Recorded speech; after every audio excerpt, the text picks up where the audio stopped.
rahmat itu di Quran dan juga dalam hadis setidaknya punya 3 makna utama. Ada 3 makna. 1, solusi dari berbagai macam persoalan hidup. Saya ulang, solusi dari berbagai macam persoalan hidup. Itu diantaranya ditemukan di Quran surah kedua Al-Baqarah di ayat 157. Nah, munculnya ayat 157 ini ada keterkaitan dengan 155 dan 156. Persoalannya di 155, sabarnya 156, solusinya 157. 155, walanabluwannakum bisyai'im minal khauf wal ju' wa naqsim minal amwal wal anfus wath thamarat wa basyiris sabirin. Sabarnya 156, alladzina idza asabathum musibah qalu inna lillahi wa inna ilaihi raji'un. Ayat 157-nya, ulaika alaihim salawatum mir rabbihim wa rahmah wa ulaika humul muhtadun. Itu ya. Baik. Rahmat yang pertama, solusi dari berbagai macam persoalan kehidupan, baik kegelisahan. Jangan dikira yang hadir di sini tenang semua. Ini walaupun wajahnya kelihatan senyum-senyum, hatinya ada yang gundah. Ada yang baru ditolak saat mau lamaran, mungkin kan? Lamar kerja maksudnya. Ya? Ada yang mungkin sedang kesulitan di rumah tangga, pengen dapat ketenangan, khauf. Gak bisa dihindari. Tadi aja kan gak lihat-lihat jam, nih Ustaz datang enggak gitu kan? Padahal saya secepat mungkin bisa ke sini tuh. Ya gak singgah di rumah. Cuman ke kantor ganti pakaian langsung ke sini. Hampir nggak tidur saya semalam itu. Alhamdulillah. Ya, tapi kan yang khawatir Anda. Wal ju' kan ada yang lapar. Awal-awal dari subuh ke sini sarapan aja belum kan? Lihat-lihat yang jualan nggak depan kan? Itu nggak apa-apa. Wa naqsim minal amwal, ada yang mungkin baru kena musibah di kantor. Proyek misalnya, ada yang nggak lulus. Ada utang belum dilunasi, cicilan masih nyari solusi. Yang demikian. Wal anfus, ada yang sakit, mungkin kerabatnya datang supaya cari wasilah. Allah kabulkan doanya. Ada yang ngejar ustadz supaya minta didoakan. Ada. Wat thamarat, itu kalau buka mushaf diartikan buah-buahan. Itu sebetulnya bahasa kiasan. Cara bacanya, memahaminya dengan balaghah. Kalau baca terjemah nanti kurang nyambung. Kalau buah-buahan berarti yang diuji cuma tukang buah. Tukang sayur tidak. Ya. Itu cara bacanya pakai ilmu balaghah, pakai majaz. Maksudnya apa? Kalau buah itu kan didapatkan, dipanen saat mulai pertama kali merawat benih kan? Nanam, dijaga dari hama. Tiba-tiba besoknya mau dipanen, malam-malam diambil orang. Antum yang ikut tender, kualifikasi antum yang jelas, tapi pengumuman orang lain yang ngambil. Itu maksudnya. Ada orang-orang yang kehilangan sesuatu setelah dia berusaha keras mendapatinya. Harusnya dia, kok yang dapat orang. Saya mau tanya pada Anda. Biasanya kalau situasi begitu pelariannya kemana? Tuh. Ya, dan cari yang paling kuat kan, doa itu kan yang bisa memberi solusi kan. Doa itu kan minta. Nggak mungkin minta pada yang diduga nggak bisa ngasih. Dan puncak pemberian itu pada Sang Maha Pemberi, yaitu Allah, Wahhab, pemberi tanpa batas. Nah, Allah memberikan tempat-tempat spesial yang kalau minta hati lebih khusyuk. Beda antara minta di kendaraan di rumah dengan di tempat ini. Tempatnya lebih tenang, saat masuk saja suaranya sudah lain, aura sudah beda. Apa nama tempatnya? Masjid. Makanya Bapak Ibu masuk masjid ini rasanya sudah lain. Dengan rumah sendiri tenang mana dengan masuk masjid? Masjid. Masuk rumah semewah-mewahnya, tenangnya nggak sama dengan masuk masjid. Begitu dibuka tenang gitu. Insya Allah. Baru masuk kalau punya masalah kadang-kadang sudah terasa dalam. Nangis kan sholat 2 rakaat. Nyender ke tembok, tidur aja. Ya, tenang. Itu. Dulu di Jepang dulu begitu, ada cerita, kawan saya sedang cerita itu, kan tingkat bunuh dirinya tinggi karena stresnya tinggi. Ternyata kaya itu tidak menjamin bahagia. Maju tidak menjamin bahagia. Kan negara maju. Tapi indeks kebahagiaannya belum tentu didapatkan maksimal. Bunuh dirinya banyak, Pak. Saya pernah lewat satu tempat itu yang tiap hari selalu ada 1 sampai 3 orang bunuh diri di situ. Itu masih biasa Ustaz. Ada satu tempat X lah, saya tidak sebutkan ya. X.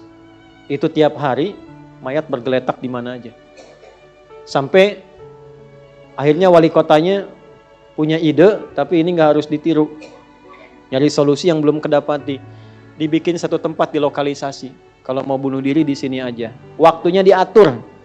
Jam 9 sampai jam 11, jam 2 sampai jam 3. Kalau lewat situ datang, tunda besok.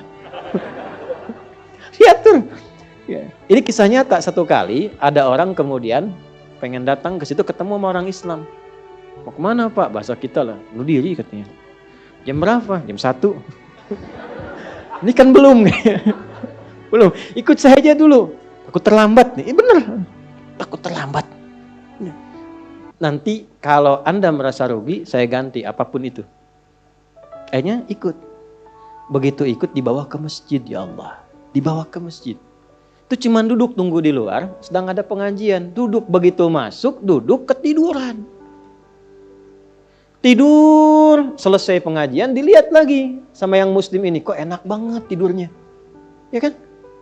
Tidurnya, mau dibangunin gak enak, sampai lewat lah batas bunuh diri itu.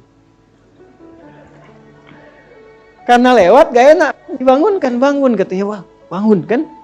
Begitu bangun, minta maaf lah si muslim, saya minta maaf betul-betul. Karena melihat Anda begitu nikmat tidurnya, saya tidak mampu membangunkan Anda. Ini sudah lewat jam bunuh diri katanya. Tapi menariknya kata orang ini, nggak apa-apa. Ini tempat apa katanya? Tempat apa? Ini masjid. Kenapa? Saya itu ingin bunuh diri karena saya sudah berhari-hari nggak bisa tidur. Jadi dia menyimpulkan kalau bunuh diri itu udah mati, udah tidur aja. Gitu, saking nggak bisa tidurnya. Tapi kok bisa di tempat ini bisa tidur? Dia belum kenal jamaah Andor.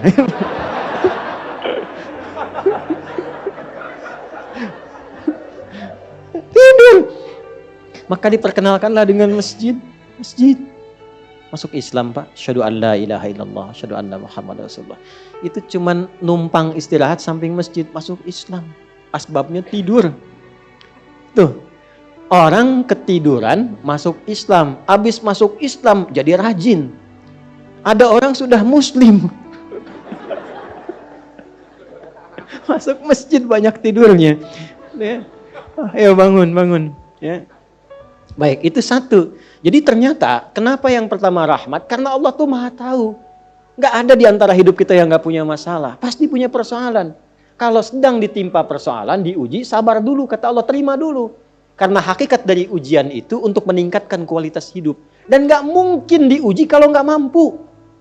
Gak mungkin. Kaidahnya kan jelas. La yukallifullahu nafsan illa. Jadi kalau ada ibu sedang diuji masalah sekarang begitu berat. Memang yang mampu cuma ibu, Bu. Saya gak mampu. Karena saya gak mampu, saya gak diuji. Maka berbahagialah ketika Allah lebih memilih ibu dibandingkan dengan saya.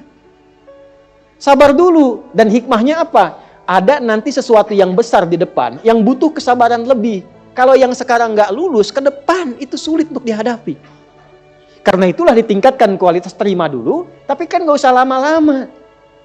Ya kan? Allah maha tahu itu, jangan lama-lama, terima dulu, datanglah kemudian mohon solusi. Kemana datangnya? Masjid. Maka dari itulah ketika masuk, Anda mengatakan, Allahumma ftah li abwaba rahmatik. Di antara itu minta solusi. Makanya ketika masuk merendah, sholat 2 rakaat, begitu sholat, mintalah sesuai kebutuhan Anda yang dirasakan pada saat itu. Itu fikihnya. Nah kalau nggak tahu fikihnya, nanti itu nggak kepake, sayang, peluang hilang. Padahal mungkin itu cara Allah untuk bisa mengabulkan apa yang kita mohon. Jelas? 1. 2, itu ampunan dari dosa yang sudah berlebih. Namanya israf. Quran surah ke-39 Az-Zumar di ayat ke-53. Qul ya ibadiyalladzina asrafu ala anfusihim la taqnatu mir rahmatillah. Innallaha yaghfirudz dzunuba jami'a. Duhai hambaku, tuh masih disebut hamba. Siapa di antara kita di sini yang merasa tidak punya dosa? Boleh angkat tangan. Boleh, silakan. Saya selesai pulang. Pasti setiap kita merasa itu. Dan tidak sedikit orang-orang yang ingin taubat itu mencari tempat. Nah, tidak ada tempat yang paling ideal kecuali ke masjid. Kalaupun nggak ada orang, nggak apa-apa. Datang masuk. Masuk Pak. Mungkin yang menghambat rezeki itu dosa. Yang menghambat perbuatan belum bisa jadi baik, dosa. Ya, mohon maaf dengan berbagai jenisnya. Dengan berbagai jenisnya. Maka yang terbaik apa? Datang ke masjid. Datang ke masjid. Ya. Ini kisah nyata di masa lalu. Makanya sering baca tuh yang baik-baik lah, kisah salafus saleh, orang-orang saleh di masa lalu. Ada seorang hamba rajin salatnya. Ini sahih riwayatnya, sahih. Rajin salat.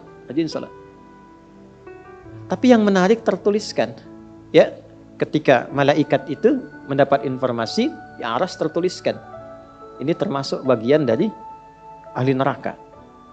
Tapi salat. Perhatikan ya, perhatikan. Ini nanti terkait juga dengan hadis, kalau Anda baca Al-Arba'in, nomor hadis yang keempat itu. Ya, terkait dengan bab takdir. Bagaimana kemudian ikhtiar seorang hamba itu, ya, menjadikan ia berubah dari salah menjadi soleh. Dan sangat dicintai oleh Allah. Oke? Maka apa yang terjadi? Bapak Ibu sekalian, tiba kemudian, si malaikat itu, ini kisah sahih yang sampai, lalu menyampaikan, kasihan pada orang ini, kok kelihatannya ibadah tapi tertulis ahli neraka. Maka disampaikan dengan cara yang Allahu a'lam, apakah menyamar atau bagaimana, tuliskan. Kamu kok terus-terusan sholat? Padahal belum tentu baik di mata Allah. Belum tentu menjadi bagian ahli surga. Perhatikan jawabannya. Tujuan saya sholat ini bukan karena surga atau neraka. Tujuan sholat ini bukan karena saya dipandang baik atau buruk. Tapi tujuan sholat ini saya ingin mengagungkan Allah Subhanahu wa ta'ala. Perhatikan. Dan nanti ini menjadi cara bagi seseorang yang ingin bertobat. Jadi kalau ingin bertobat, tobatnya ingin benar, carilah perhatian Allah. Yang penting ridha Allah. Terus saja tobat. Tobat sampai merasakan kenikmatan tersambung dengan Allah. Itu maksudnya.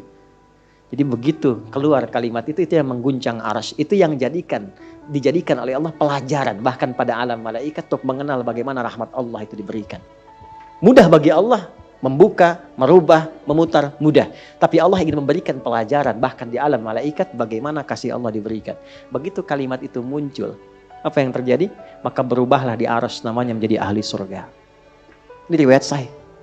Berubah menjadi apa? Ahli surga. Padahal Allah tuh maha mengetahui, gampang aja tinggal dirubah ahli surga, tidak. Tapi Allah ingin memberikan informasi bahkan di alam langit kepada para malaikat betapa tingginya rahmat Allah memberi kesempatan pada setiap hambanya untuk kembali kepada Allah dalam kebaikan. Dan itu disebut hamba. Disebut hamba. Karena itu Allah begitu mencintai ketika ada pelaku maksiat, dia pengen taubat, itu begitu dicintai dan statusnya naik lebih tinggi. Ini yang menyebabkan ayat ini turun. Qul ya ibadiyalladzina asrafu ala anfusihim. Ini yang menyebabkan itu menunjukkan rahmat Allah. Hai hambaku, betapa besar pun kau pernah berbuat dosa, sepanjang masih hidup belum tiba ajalmu, jangan pernah putus asa untuk mendapatkan rahmatku. Pakai rahmat. Rahmat di sini mencakup rahman dan rahimnya Allah Subhanahu wa taala. Karena itu kalau Anda pernah berbuat salah, kita, jangan malu untuk kembali. Kalaupun malu dilihat orang, Allah menyiapkan tempat yang tidak semua orang bisa ke situ. Datang ke masjid. Mohon, minta salat 2 rakaat. Minta kebaikan kepada Allah sampai hati mendapatkan ketenangan. Jelas di sini? Baik. Dan yang ketiga, ini yang paling juga banyak dimohonkan, ya.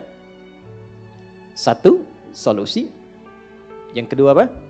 Ampunan dari dosa yang begitu melimpah, ya.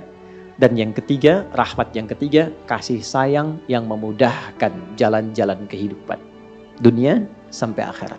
Yang ketiga, semua kita pasti ingin mendapatkan kemudahan, kenyamanan, bukan cuma dunia sampai dengan akhirat. Kasih Allah yang memberikan kemudahan dunia disebut dengan Rahman, kasih Allah yang memberikan kelapangan akhirat disebut dengan Rahim. Itu kita baca setiap hari. Bismillahirrahmanirrahim. Maka ketika masuk ke dalam masjid, mohonlah kepada Allah 1 dari 3 kemuliaan ini. Kalau ustadznya belum datang, itu manfaat besar. Boleh jadi banyak permohonan, ayo lekatkan di situ, optimalkan. Dan di situ mungkin peluang terbesar untuk mendapatkan apa yang kita inginkan. Jadi, begitu Bapak Ibu mendapatkan 1 dari 3 itu, keutamaan bukan? Keutamaan bukan? Hah? Istimewa tidak? Dalam bahasa Arab, sesuatu yang istimewa, sesuatu yang utama disebut fadlun namanya. Makanya Sulaiman alaihissalam ketika dipuji karena hebatnya, istimewanya, bisa menaklukkan awan, Ya kan? Sebelum Songgoku dan Songgohan dengan awan kintonnya itu yang fiksi, Nabi Sulaiman tuh betul-betul nyata. Tapi ketika dipuji apa yang beliau katakan? Hadza min fadli Rabbi. Fadlun. Itulah sebabnya kalau bisa jangan dulu keluar sampai merasakan rahmat Allah ada dalam diri kita. Begitu keluar, Anda keluar dengan kaki kiri dengan mengatakan Allahumma inni as'aluka min fadli. Ya Allah, saya ke masjid seperti apa yang Kau perintahkan, saya datang. Saya memohon seperti apa yang Kau tunjukkan lewat Rasulmu, saya lakukan. Ya Allah, Engkau minta ini, saya kerjakan. Engkau minta berdoa, saya doa. Kau minta alirkan air mata, aku alirkan. Maka mohon ya Allah, jangan biarkan aku keluar dari rumahmu ini, kecuali Engkau kabulkan apa yang aku mohonkan, sesuai dengan janji yang Engkau tetapkan sebagai kemuliaan darimu. Ya Allah, saya mohon kemuliaan darimu.